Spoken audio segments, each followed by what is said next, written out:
de Monpur de la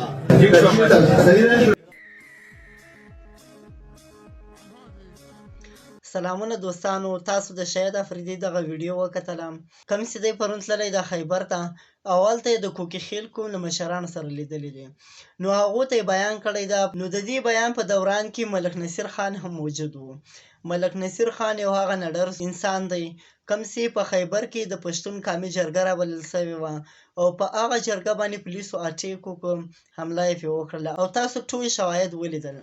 نو بیا دغه ملک نصیر خان پولیسو ته وارنینګ ورکړو که چیرې تاسو دوباره رالی په دغه ګراوند یا په دې جرګې په ګراوند تاسو حمله وکړله نو موږ به هم ټوپکې راکړو او خپله کاروایي به کوو.